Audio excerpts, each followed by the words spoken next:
When I was 4, I shared a room with my mother. I slept in a toddler bed that was low to the ground. If I laid on my side, I could see under her bed. One night after she turned out the lights and got into bed, I happened to look over and see these red eyes staring at me from under her bed.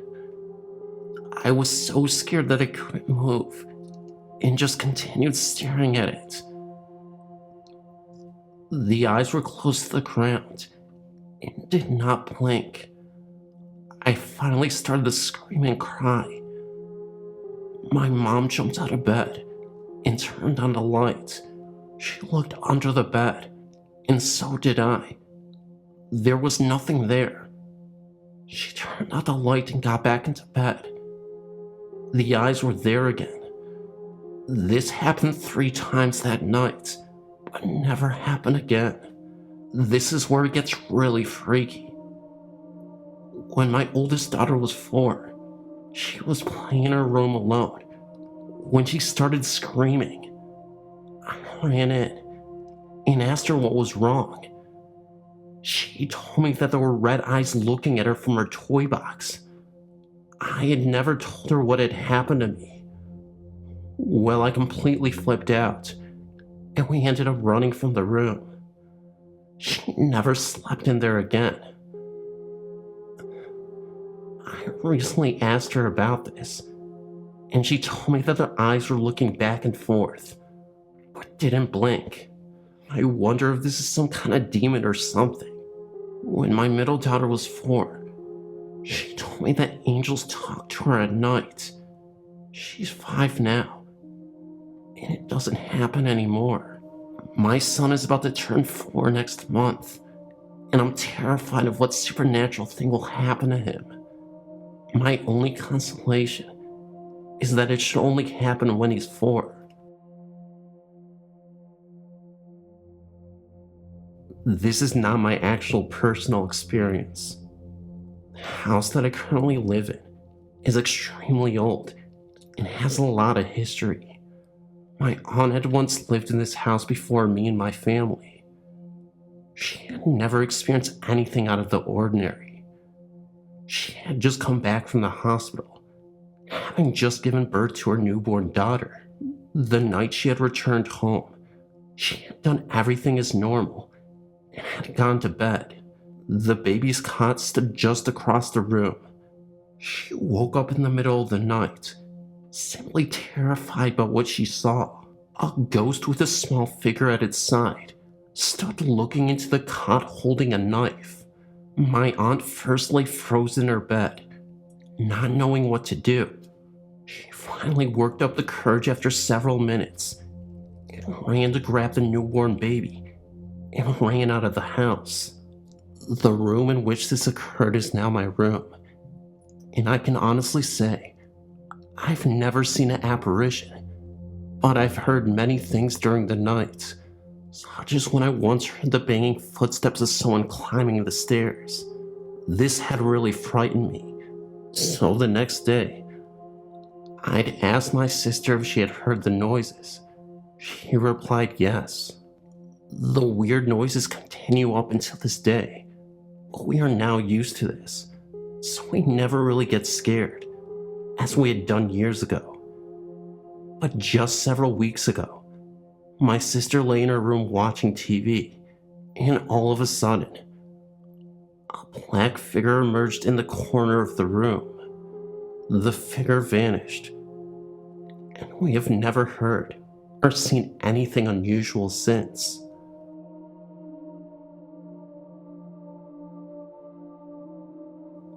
My name is Sam. I've been interested in ghost spirits and other unexplained phenomena for years now. When I was young, between the ages of 6 to about 13, I had experiences in the house I grew up in. I'm now 29 years old, but I know that something happened, and that there are things that we as people can't even explain. My story takes place in Tallahassee, Florida, home of the Seminoles. I was about 6 or 7 years old. I always heard footsteps walking down the hall of my house, and sometimes it sounded like the floor was just simply creaking, like old wood, I guess. The creaking sound moved down the hall like footsteps, though. On several incidents, I would wake up in the middle of the night and hear footsteps in the hallway. I never saw any apparitions, but I'm sure they exist. There is a sleep paralysis where you can wake up from your sleep, but not be able to move. I've seen many accounts of this on your website. I've personally awakened plenty of times in my youth, and could do nothing except look around in my room. I've never felt as if someone was holding me down, but I'm 100% positive I was wide awake, and I couldn't move. On one occasion, a Saturday morning, I woke to the sun shining through my window. I wasn't scared, mainly because it was daytime. About 10 a.m. in the morning, when I was frozen solid. I tried my hardest to move my legs, my arms, and just talk, but I couldn't do anything. In the past, I would just lay there, and in time, the paralyzing feeling went away. This morning, I decided to lie in bed and just wait. What seemed like minutes was only seconds when I heard whispering just above and behind my head. My bed was against the wall, and my dresser was a foot or two away from the head of my bed against another wall, in the corner. The whispers came from that corner. It sounded as if two people were telling secrets just behind me. At this point, I snapped free from my frozen state and immediately jumped out of bed and dashed into the kitchen where my mother was cooking breakfast. I know something was there, but I was so scared that I didn't look back. I clenched my mom's legs, and she asked me what's wrong. I explained to her what had happened, and she kind of blew it off. There's no solid evidence that anything had happened, but I know what I experienced. That wasn't the only thing to happen. If you live in Florida, then you've experienced a hurricane. Hurricane Kate hit Florida in the mid-1980s. My mother was a single mom at the time and was trapped at City Hall during the hurricane. She worked for the city, so during the bad storm, they didn't want to let them drive in the weather and asked the workers to stay until the storm let up. My brother is about 5 years older than me, so my mom called and asked him to watch out for us until she could get home. The hurricane soon knocked the power out in the entire neighborhood, and probably in several parts of the city. She called again and asked my brother and I to sit in the hall, where there were no windows or doors, until the storm stopped. I, being the younger of the two brothers, felt comfortable with my brother and soon dozed off to sleep. When I fell asleep, my brother said he began to hear footsteps walking up and down the hall. Sometimes the footsteps walked right past us. He also said, no matter how hard he tried to wake me, I wouldn't wake up. So we had to endure the steps and freaky sounds alone. He said it sounded as if 3 or 4 people were in the hall walking around. When I woke up, city workers were outside working on the telephone pole, trying to restore electricity to the neighborhood. My brother was curled up by the front door, almost relieved to see light, even if it was just lights from the work truck and light from the sparks of labor to the transformer on the pole. At this time, my brother told me about the footsteps he had heard and how happy he was the lights were coming back on. Other incidents happened, but nothing really worth talking about. I just wanted to share my story because the site is very interesting.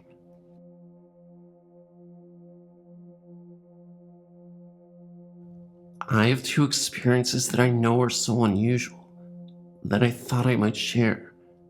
It's a little short, but I know that these were some freaky ghost occurrences, and I simply can't not tell it.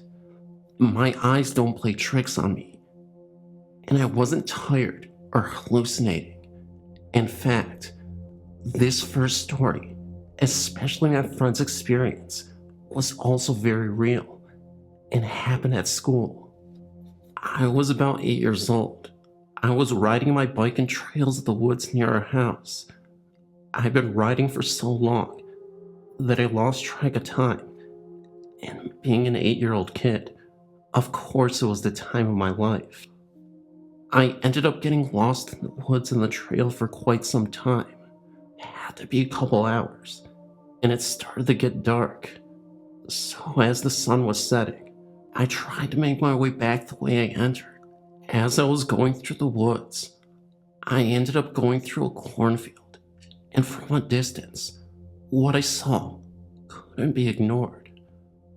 I saw a short figure of a man just standing in between the cornfield bushes. It almost looked like a leprechaun. Obviously, I know leprechauns aren't real, but it was the best way I could describe this ghost.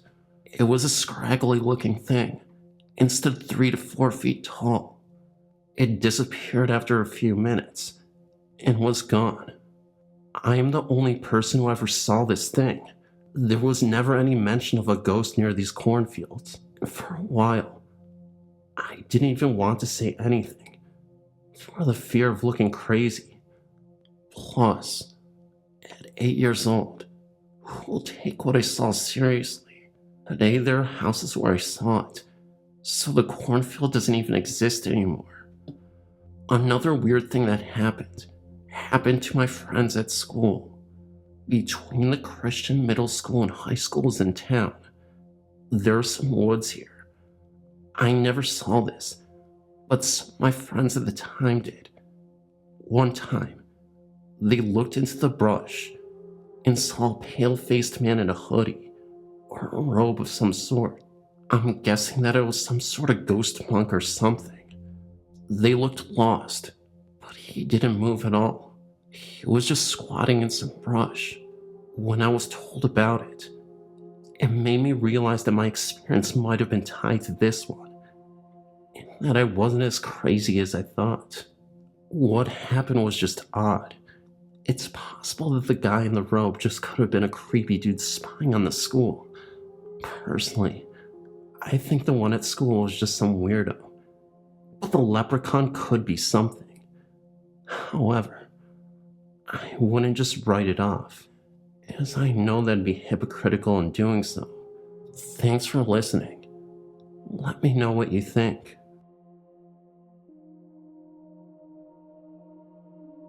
A couple of months ago, I was living in a house with my friends that had a history of strange sightings and stories. I personally had never seen anything there, but had somewhere else. That was about to change.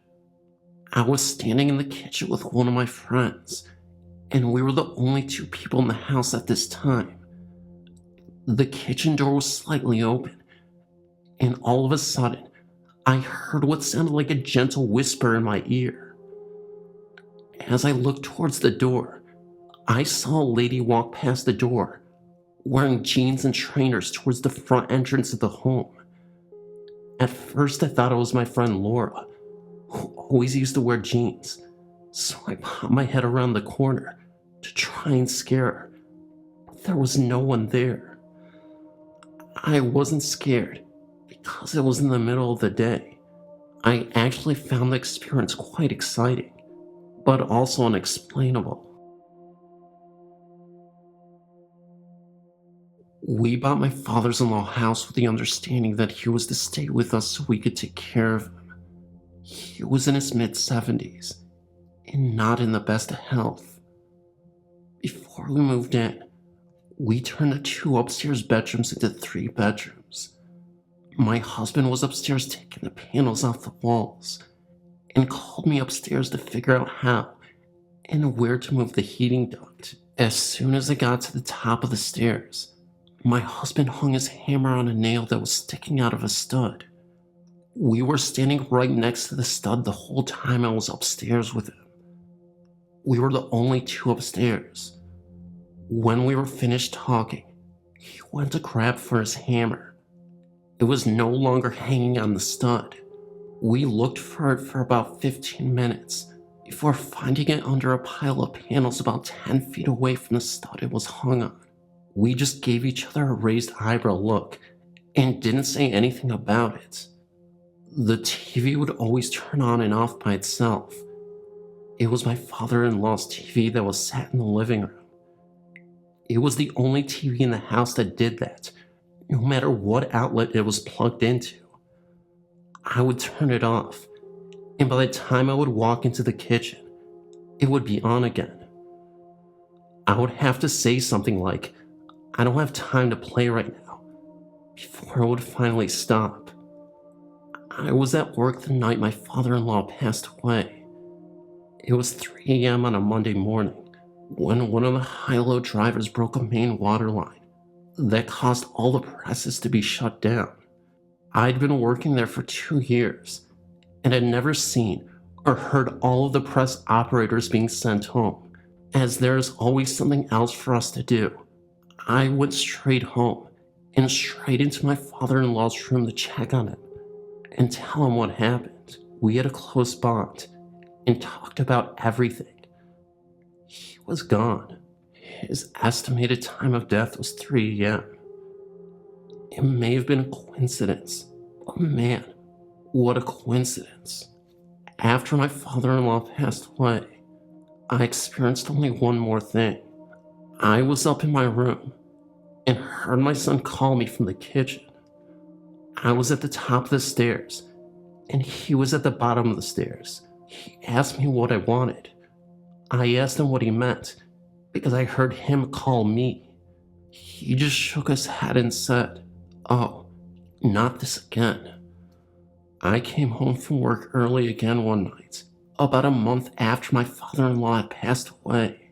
I walked into my son's room to see if he was home yet. He was lying in his bed with the blankets over his head. My son was 18 at the time. I whispered, "Are you still awake?" He popped out his head from under his blanket and told me that he heard footsteps in his room just a few minutes before I got home. Could have been the cat, I told him. No, definitely human, he said. But when he looked to see who it was, there was nobody there. My oldest brother heard me and her brother talking downstairs and came down. She told me about an hour before I got home. She thought she heard someone walking around downstairs. She thought it was her brother. She heard footsteps from his room to the bathroom. She went downstairs and peeked her head in his room. Not in there. She walked to the bathroom, but the door was standing open, so she knew he wasn't in there. She was spooked, so she went upstairs and didn't come back down until I got home. We moved to a big old farmhouse in 2004.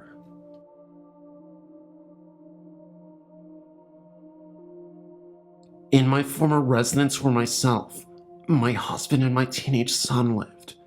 There were lots of paranormal happenings. All three of us experienced strange things, but the one that was the most bizarre happened while I was asleep in my bed. My husband had gone away on business for a few days, so I was alone this particular night. My son was asleep in his room down the hall. I owned a large male cat named Bing, who almost always spent the night on my bed. I also had a hamster that was kept in a cage in my son's bedroom. The cage door was broken, so we tied it up with baggy ties. She had escaped once or twice, so I had planned on buying a new cage the next day. As I lay sleeping in my bed, I could remember hearing someone yelling in my ear, "Wake up," several times. I then found myself standing in the hallway, and to my disbelief, my cat had the hamster cornered and was about to pounce. I screamed for my son, and he came to the rescue before anything could happen. Someone had made sure that I would wake up in time. That's for sure. I know I heard those words "wake up" repeated several times. I was not terribly afraid at the time because I figured that this entity had to be friendly. Hey, I see you. You're about to click off this video without leaving a like or a comment? How dare you? How dare you do such a thing? I love you. That's why I'm desperate and I need you. So please comment, please share, and please like the video, please. I've only got 30,000 subscribers. That sounds like a lot in my head, but it's really not. It's really chunk change. I don't know what that means, guys, but yeah, guys, I genuinely thank you from the bottom of my heart for being so patient with my videos and whatnot, with my voice being out of whack all the time. It's really hard getting videos out, and I never realized how hard it was until, I had these voice issues. But don't forget to leave a comment about which story you like the most, and I will see you in the next video.